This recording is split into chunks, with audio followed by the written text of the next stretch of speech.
Hai semuanya, perkenalkan kami dari kelompok 6. Saya Rizky Yaka Aditya dengan NPM 2503060034.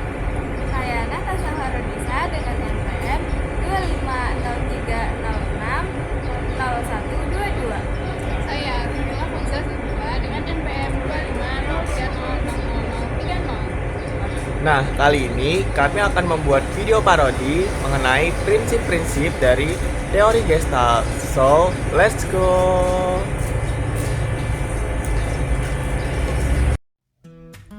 Pada siang yang cukup ramai, supermarket dipenuhi suara pintu otomatis dan pengunjung yang berlalu lalang membawa belanjaan. Di tengah suasana itu, 3 mahasiswa tiba dengan tujuan sederhana, membeli beberapa kebutuhan sebelum mereka melanjutkan kegiatan sore hari. Namun, tanpa mereka sadari, perjalanan singkat ini akan memperlihatkan bagaimana berbagai prinsip teori Gestalt bekerja dalam kehidupan sehari-hari. Mari kita ikuti dan lihat bagaimana persepsi itu terbentuk dalam momen-momen kecil saat berbelanja. Nah, ini yang aku cari. Merah-merah nih pasti pedas.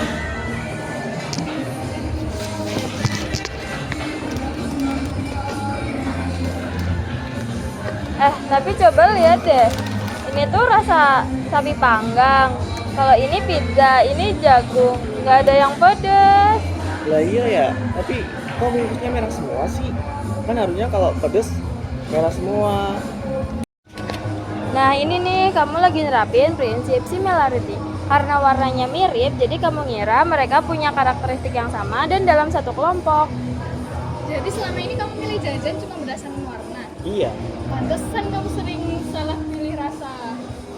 Oh, jadi selama ini aku korban warna merah ya? Pantas aku pernah ketahuan rasa sapi panggang, padahal aku gak suka.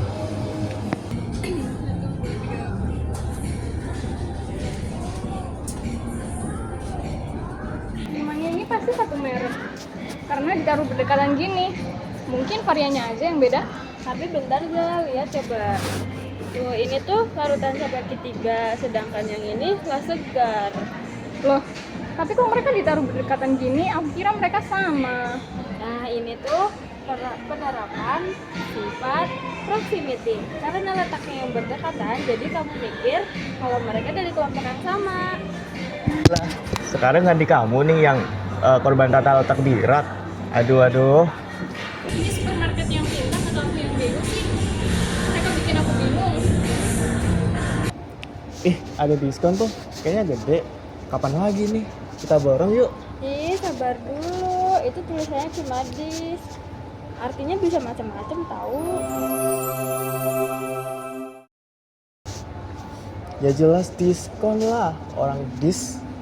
Mana ada persennya lagi? Justru itu, otak kamu langsung mikir kelengkapannya. Padahal bisa aja itu tulisannya display baru atau dis yang lain. Jadi bukan diskon ya? Padahal aku udah mau beli 10, mau borong semuanya. Jalan lagi aja.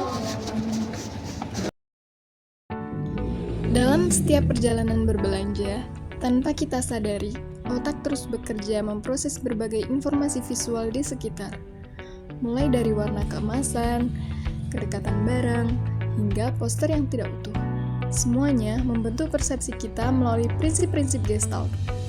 Kisah di supermarket ini menunjukkan bahwa manusia tidak melihat dunia dalam potongan-potongan kecil, tetapi sebagai satu kesatuan yang saling terhubung. Kita mengelompokkan, melengkapi, dan memilih fokus dengan cepat, tanpa berpikir panjang.